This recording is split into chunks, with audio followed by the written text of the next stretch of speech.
Hey, what is going on, Social Share Club?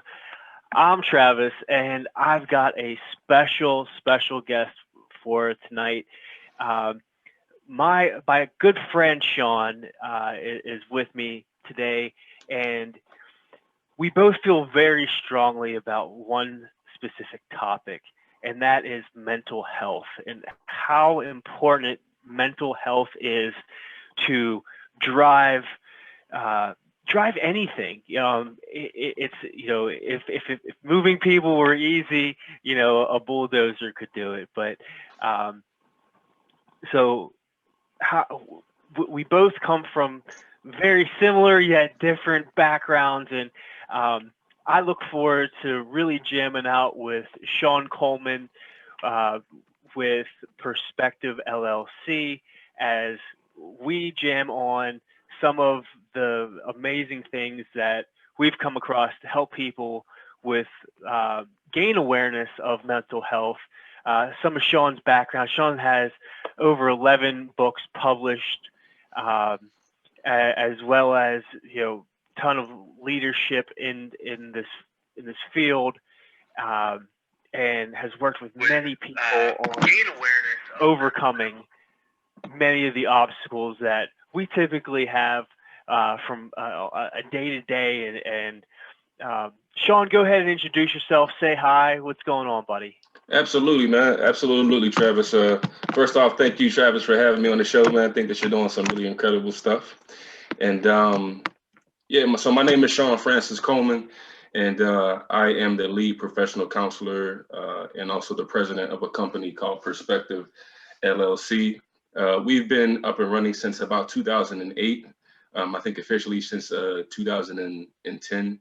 So it's been a wonderful journey that I think that we're on in terms of, and that I'm on in terms of turning what I call my purpose in life into an occupation, if you will. Um, in terms of my education, I met Travis at Waynesburg University. Back then, it was called Waynesburg College. So I think we graduated in '07, and then I came out, worked for about 3 years, got really interested in uh, just more in-depth psychology, and went to Carleton University around 2010. Finished with my master's in I think 2014 or 15, something like that. And all of this started. I think sometimes things are very divine. And if you hear me talk long enough, I always tell people that I have a slight stuttering problem. You can't really tell anymore, but growing up, my fighting people and beating people up became much easier for me to communicate myself versus trying to talk to them, which was very difficult for me. So I had a lot of anger problems earlier on in life, and those became the things, all the trouble that were associated with those things, really became kind of the basis of, I think, my career today. Because I think in terms of figuring out how to have more self-control and be more of a healthy person in society, I figured out, I think, how to master some of my own problems and possibly how to help people start to master some of their own problems. So we specialize, Travis, in working with people who struggle with like homicidal ideation, suicidal ideation, depression, anxiety, anger problems, lack of purpose in life, uh, things of that nature. Many different problems, Travis. I don't want to go into depth and take up too much time, but our most famous program right now is the Therapeutic Boxing program. Therapeutic Boxing Program. I love athletics myself. I know while I was at Waynesburg, I played football and you played basketball. So, sports have become a huge aspect in our lives, and a way for, you had mentioned, kind of those anger issues. I've encountered many of those as well, and different ways to overcome them. And traditionally, sports has been that outlet for a lot of people. Hmm. So you know the we're a lot more secluded once we leave college, once we leave high school, once we leave college, once we you know I came to a realization at one point in my life that said, I'm not going pro in football. Um, there needs to be some changes in my life, and you don't necessarily always know how to fill those gaps to overcome the a lot of those anger things that you had as a vent, and learning how to matriculate some of those issues into other aspects of your life in a positive Absolutely. way. Absolutely. And sometimes we don't always have that, which, and you you love boxing, and that's something that you're into. Tell us about your program. Yeah, so like I said, I want to try to weave in a comment I have about what you just said, but Yeah, absolutely. the therapeutic boxing program, like I said, it's one of many programs that we have, but it's probably our most well-known program to this date, just because it's hot, it's interesting, it's innovative, and what it does is it uses non-combative aerobics or non-combative basic boxing to really help people gain more self-awareness. And therapeutic boxing does a really good job, Travis, of revealing who a person is. So one of the things that you had just said was that sometimes we're not always knowledgeable about how to navigate and matriculate the different parts of our unconscious mind.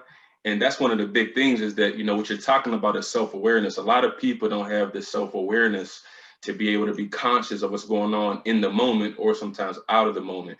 And therapeutic boxing, I've used my clinical training and counseling to be able to use my intuition to help process what's going on aerobically with somebody and how that's similar to their personal life.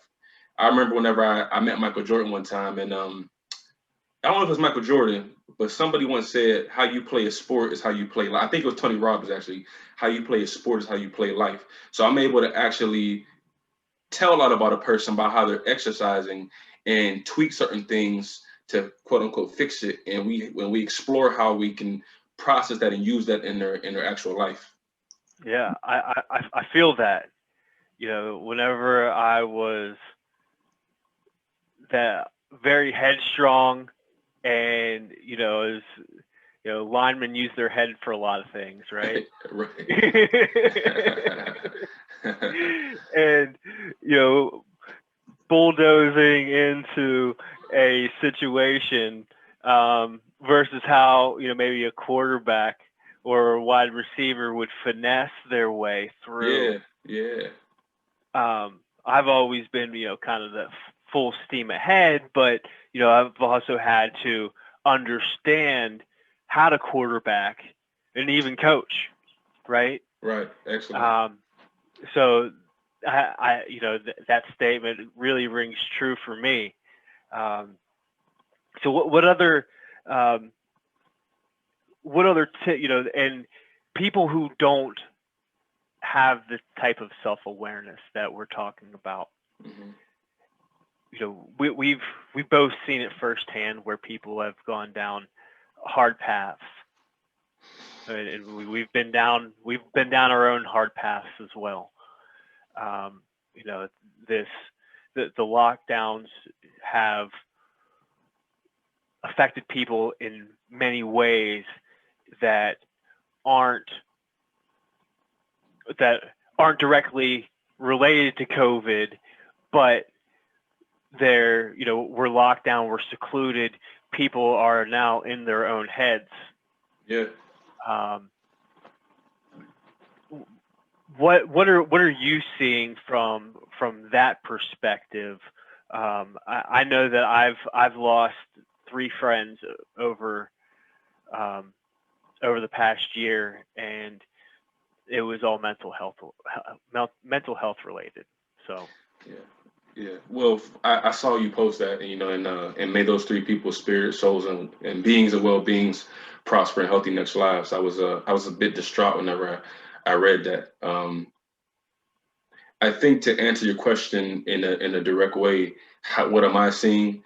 Um, I think that there's an understanding of mental health and well being that people don't really realize. And I've talked to you about this idea of the eight bodies, right? We all have at least eight bodies, and we can only see one of them. We can only see our physical body, right? But you have your occupational body, you got your financial body, your spiritual body, emotional, social, environmental, and I'm forgetting one right now. Emotional body, right? So all of these bodies, no one of them is more important than the other. I think I might have forgot in your mental body. All right. So not one of them is not more important than the other. They're all very entangled, helping each other. And what happens is that if you don't nurture all of these bodies and you let some of them kind of go awry, they're going to get your attention by sending you stress or symptoms. You know, sometimes the problems that we have going on in our life really are trying to get our attention and say, hey, Trav, why don't you come take care of me like you're taking care of your mental body, like you're taking care of your financial body? You know, a lot of people ignore their emotional. I see a lot of people who ignore their emotional body. I see a lot of people who ignore their spiritual body. I definitely see a lot of people who ignore their environmental body. When I say the environmental body, I'm talking about like your house, your bedroom, your property, your workspace, right? So now that a lot of people are kind of, like you said, locked in, some of the self-awareness piece is actually causing them to become more aware of, oh shoot, like, you know what, I didn't realize I didn't I not only am I in my head, but I haven't really created a good home situation. Me and my family are always fighting, we're always stressed out. But you know what, I don't really like my living quarters. So these things are starting to come more to the surface. And I think what happens is, Trav, is that when you have more self-awareness, some things come from that. Either that can turn into self-love or to self-hatred, right? That's where I think a lot of people's mental health problems go wrong. Like when you become aware that, oh my gosh, like I come from a lineage, or like a royal lineage, right? You could be proud of that. But if you gain some awareness maybe about your mom and dad, like maybe you're adopted and you realize, oh shoot, like my mom and dad were both drug addicts, like that'll do something to your self-esteem. So self-awareness is important, but what you do with that information can really determine the trajectory of the next part of your life. So I think that's how I would answer that and say, like, people are becoming more aware of parts of their life that are problematic. And I think that it's causing them, because some people don't have resilience, they're not really able to navigate through things in a very healthy way. I love the eight bodies. You know, that is, I use a similar analogy, but I use kind of like if you remember in the kindergarten you had the cubby holes. I think yeah, I do. Yeah. Now I'm like Cubby Holes. Yeah, I do. Because my son, I think they have Cubby Holes in. Got the cubby holes. Well, all of those cubby holes are yours, and you're filling up some. Some of those cubby holes have cobwebs in them. Some of them Right. are filled with candy. Some of them are very fruitful. Some are, you know what I mean? And not that it's good, bad, or indifferent, but understanding yourself as a whole. I'll even take it, going from a passive, uh, being someone that goes with the flow. I just watched Elf. You know, if you remember the mailroom scene, he's sitting there getting drunk with his buddy before he starts dancing on the mailroom table. But he's like, no, no. Yeah. You need to go with the flow. He's like, no, I need to get out of the flow. Mm-hmm. Well, and to get out of the flow is the difference between taking a passive approach to your life or an active approach to your life. Um, Understanding that, I think it was Chris Tucker made this analogy. If your car breaks down on the side of the road, it's just a flat tire. You got a flat tire. If you don't get out and if you don't do anything, you just sit in your car, no one's going to help you. Mm-hmm. But if you get out of the car and start turning the wheel, and maybe, just maybe, someone will come and help you. If you're pushing, sometimes I literally have ran out of gas before and have had to push my car to the nearest gas station. Guess what? I was fortunate enough for people to stop. There's one Mm-hmm. person, and next thing you know, there's two, three, but if people see you working, Yeah. then and making something, it's kind of that energy begets energy. So you have to put out the energy in order for that energy to come in. Mm. I like that, Trev. I think you as soon as you said something about flow, you reminded me of of something that I think it was Napoleon. Yeah, I think it was Napoleon. Hill. Hill or Dynamite? No, Napoleon. Napoleon. How weird would you have thought about it saying Napoleon Dynamite? But Oh no, gosh, my lips hurt. it was Napoleon Hill. Now I agree with I think part of the idea what you said, right? And I want to respectfully disagree that I think that the flow is not necessarily the problem. One of the only things I liked about the book, Outwitting the Devil, I think it was called by Napoleon Hill, which I didn't really like that book much at all. But the main thing I took from that book was whenever he said a lot of people are caught up in the hypnotic rhythm of life, right? So there's a difference between flow and the hypnotic rhythm. When I hear you talk about that car, to stay in there is not flow. That's being caught up in the hypnotic rhythm, right? To get out the car is actually start to make an attempt to get in flow. Right. Yeah. And yeah, in that context, I completely agree with you. But people use that term flow. Flow is you could have a flow of hot water, you could have a flow of cold True, water. true. So it's all about perspective, right? Absolutely. I love that you brought that up, my brother. I mean, I think it was a good opportunity to talk. As soon as you said it, it made me immediately think about Napoleon Hill and that hypnotic rhythm idea. Yeah, yeah. So for mental health awareness in 2021, what do you feel are some main objectives that people need? Some gardens they need to water, and some early steps on to make sure that they have their finger on their pulse, they're putting their best foot forward in a time of uncertainty, right? It's kind of where we're at. So Um, my honest opinion, and this is gonna sound basic, but I want maybe I can if I can put maybe a little bit of spice around it, if you will, or some juice around it. Um, the number one problem that I see with people that I work with, and also people that I think we just come into contact with on a day-to-day basis. Not everybody, but people's number one problem is self-hatred, right? I think people need to water the ground of self-love more, like unapologetic self-love, like flaws and all, like to embrace yourself, no matter what you've done, no matter what's been done to you. You don't want to disregard it. You want to acknowledge it because it's real. But self-love to me is such a magical elixir. Whenever we knew each other in college, I haven't ever really been like a big tough guy gangster person, but as you may, I always loved to like fight. Like fighting has always been like my thing. Like since I was like 6 years old. So that yeah, kind of got me like a reputation. But if I'm being honest, I was hiding behind that. You know what I mean? Like there was parts of myself that like I didn't like that I couldn't speak well because I had a stuttering problem. So I would just beat people up, and that made people fear me. It made people like me. It made people respect me. So I would do that really because I was hiding behind some of my insecurities.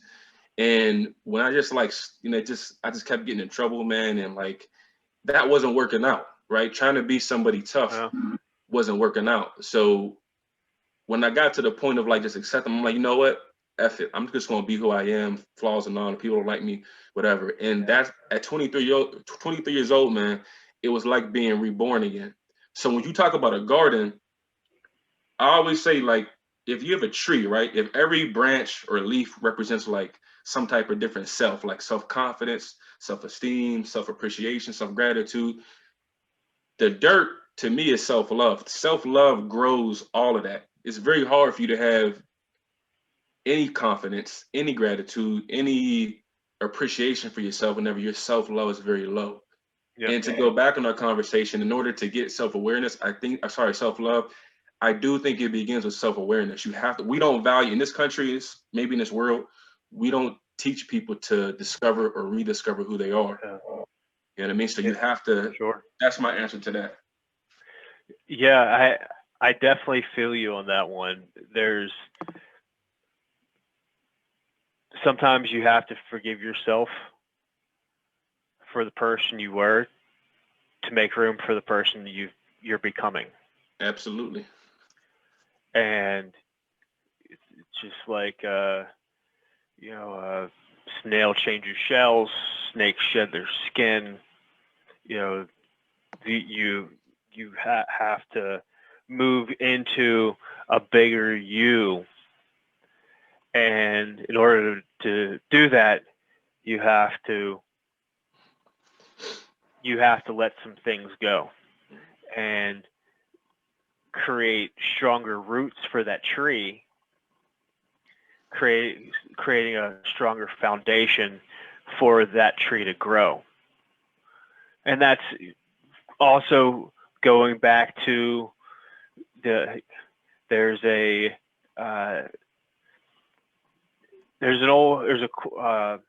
question that I ask people, and I say, imagine you're on a plane, and the plane is going down.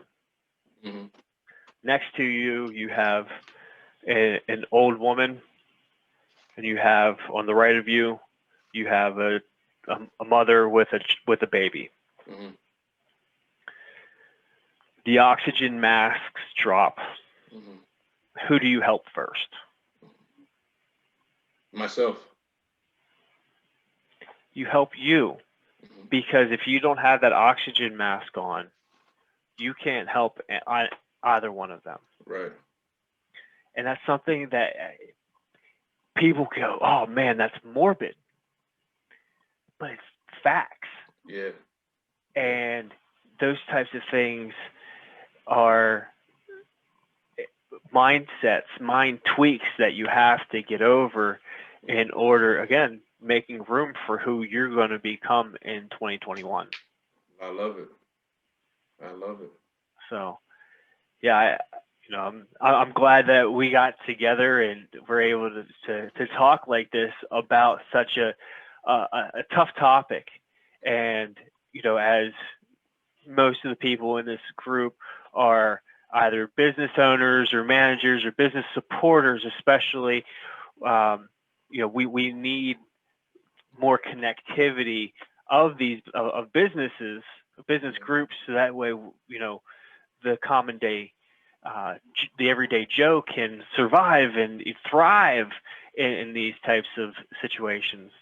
So, being able to take what we're talking about here today and applying it to business, another thing that I feel a lot of what we need to give is grace. We need to give more grace, and grace with standards, right? People have things in life that come up in shifts, and things change every day. So having someone that says they're going to do something, you're going to be somewhere, and then they just don't. Right. And that goes into accountability, but forgiving them, but also having standards for yourself. You just don't keep on forgiving, and then it becomes a toxic environment. Yeah. That diminishes one of your bodies. Right. Right. We want to set standards as well. Yeah, I like what you're saying. I think that there's two things that really hit me from what you just said. The most recent thing we talk about for forgiving. I think you hit it on the head whenever you said you don't want to have to keep forgiving, right? Like the thing about forgiving is that when you forgive somebody, they should discontinue whatever it was that you forgave them for. Like you shouldn't have to keep doing that. And then I think the second thing is when you talk about grace and giving grace, I really think we have to go back to self-love, because it's very difficult for you to give what you don't have, right? If you're not giving yourself that oxygen mask, if you're not giving yourself all the self-love that the thing about self-love that's so magical is that you can't contain it all. Like that's the thing people don't realize. It's not narcissistic. It's not arrogant. It's not even ego-based. It's like when you give yourself so much love first, there's not enough space for you to keep it. So you want to give it away. That's the thing. You want to give it away. When you have a little bit of self-love, you only have a little bit of love to give away. So if you only have a little bit of grace, you only got a little bit of grace to give away. That's why you got to give it to yourself first. Same thing with a parent. The more successful you are, then the more you're able to give in certain ways to your family. Yeah, oh, I love it.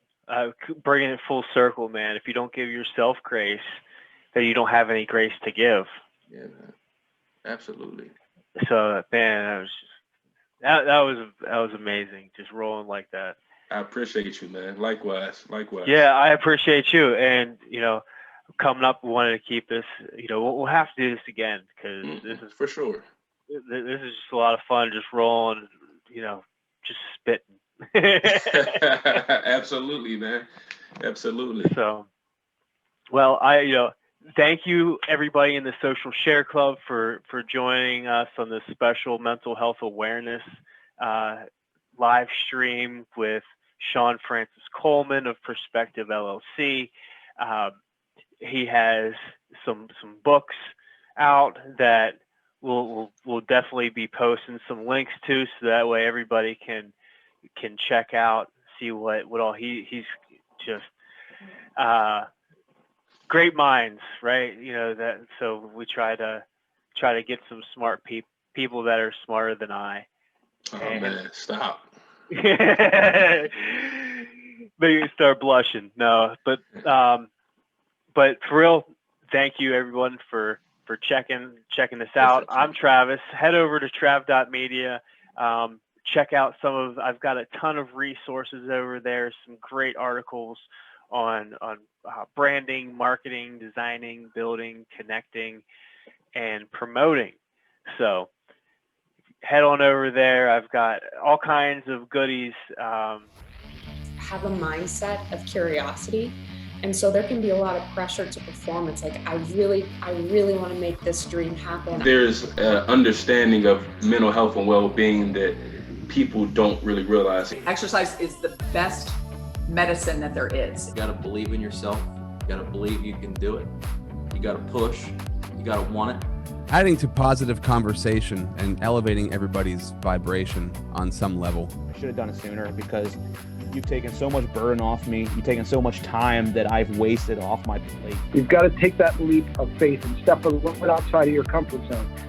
What is going on, Social Share Club? Travis here, and I've got a special episode. But without further ado, grab the like button.